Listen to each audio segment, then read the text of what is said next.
오늘은 오랜만에 SCHD ETF에 관한 이야기를 또 다시 한번 해볼까 합니다. 요즘 연일 SCHD ETF 주가가 시원치가 않죠. 현재 이제 5월 30일 기준 SC의 주가는 70.16달러에 형성이 되어 있는데요.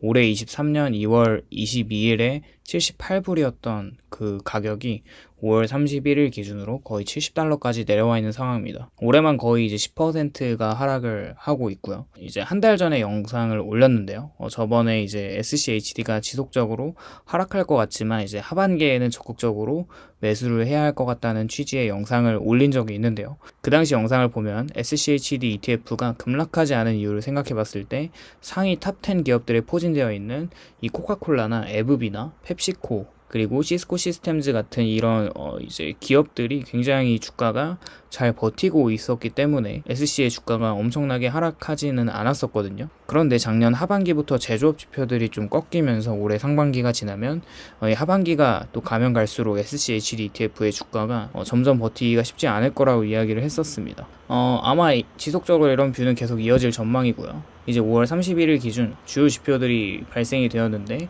이제 컨퍼런스 보드 이제 소비자 신뢰 지수가 발표가 되었습니다. 이 컨퍼런스 보드라고 하는 것은 LEI 선행 지표 중 하나인데요. 소비자 신뢰 지수가 발표가 되었고 또 댈러스 연준 제조업 활동 지수가 발표가 되었습니다.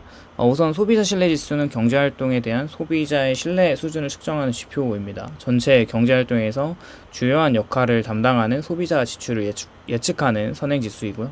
이 수치가 높으면 소비자가 향후 경기를 낙관적으로 본다는 뜻이고 수치가 낮으면 비관적으로 본다는 의미입니다. 근데 이제 예측치인 99보다 102.3으로 높게 나오긴 했지만 이제 21년 5월을 고점으로 계속 조금씩 미묘하게 내려가고 있는 모습을 볼 수가 있습니다. 그리고 이제 미국 댈러스 연준 제조업 활동 지수는 댈러스 주 내 공장 활동에 대한 평가를 얻기 위해서 매월 텍사스 제조업 전망 설문조사를 실시해서 기업들이 전월의 산출, 고용, 수주 가격, 지표 등이 증가하였는지 감소하였는지 또는 변동이 없었는지에 대한 질문을 받고요. 설문조사의 응답은 각 지표에 대한 지수를 계산하는 데 이제 사용이 됩니다. 근데 이제 보시면은 21년 기준으로 22년부터 이제 경기가 꺾이기 시작하고 이 제조업 활동 지수가 계속해서 이제 하락을 하고 있습니다. 지금 충격적인 것은 이제 전월이 마이너스 23.4인데 이번 5월 달에 발표된 지수가 마이너스 29.1로 훨씬 더 낙폭이 커졌습니다. 이렇게 현재 상황은 계속해서 제조업이 좋지 않다는 상황을 알려주고 있습니다. 이렇게 전반적인 시장 상황에 영향을 주는 경제 지표들이 이렇게 나왔고요. 우선 현재 코카콜라나 펩시, 에브비 같은 항상 주가가 높았던 SCHD 상위 기업에 포함되어 있는 회사들의 주가가 계속 연일 하락하고 있습니다. 먼저 올해 3월 기준에 SC의 전체 포트폴리오 중 가장 비중이 많았던 에브비는 주가가 2023년 4월 25일에 164달러를 고점을 찍고 5월 31일 기준으로 135불까지 하락을 하면서 마이너스 18% 하락을 하고 있는 상황인데요. 그리고 또 이제 펩시도 보면은 정말 주가가 안 빠지고 계속 연일 계속 올라갔던 굉장히 좋은 주식이었는데 이 펩시가 5월 15일 196달러를 기준으로 23년 5월 31일 기준으로 181불까지 하락을 하고 있고 한 달도 안 돼서 마이너스 8%까지 하락을 하고 있는 모습을 보이고 있죠.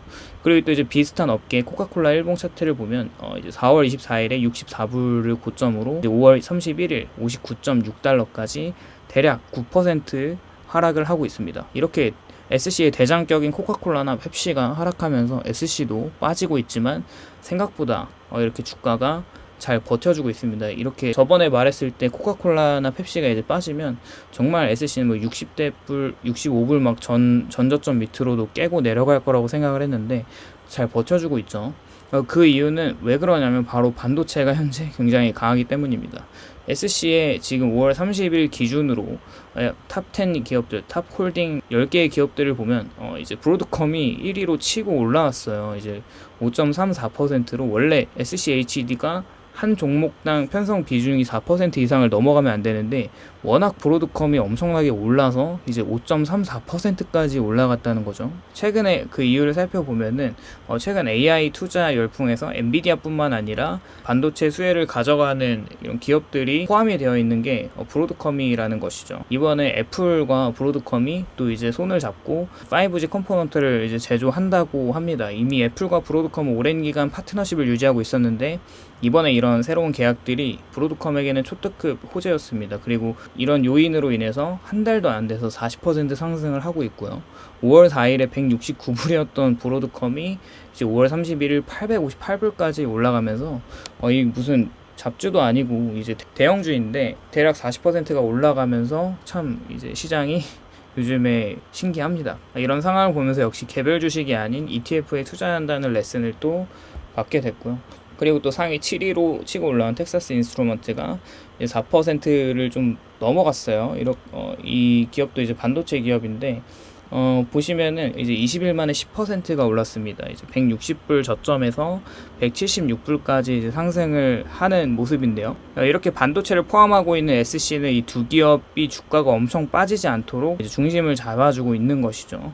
근데 이제 6월 1일이 굉장히 중요한 날입니다. 왜냐하면 브로드컴의 실적 발표가 있는 날이기 때문인데요. 매출 예측치가 이제 873억 달러이고 작년부터 올해 1분기까지 브로드컴의 컨센서스가 계속 이제 예측치를 넘어가면서 이제 어닝이 계속 잘 나왔어요. 그리고 또 이번에 만약에 6월 1일에 또 어닝 비트나 서프라이즈를 해준다면 저번 엔비디아가 실적 발표 이후에 AI 수혜를 입는 반도체들이 굉장히 많이 상승했던 것처럼 이 상승세를 꺾이지 않고 계속 지속할 수 있을 거라고 생각을 하고요. 만약에 예측치를 넘어가 주지 못하면 또 컨센서스가 잘 나와주지 못하면 아마 SC는 더 많은 하락을 할 거라는 생각이 듭니다.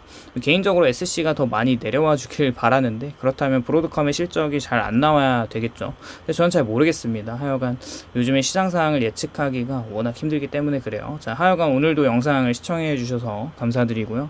오늘도 좋아요와 구독을 부탁드립니다.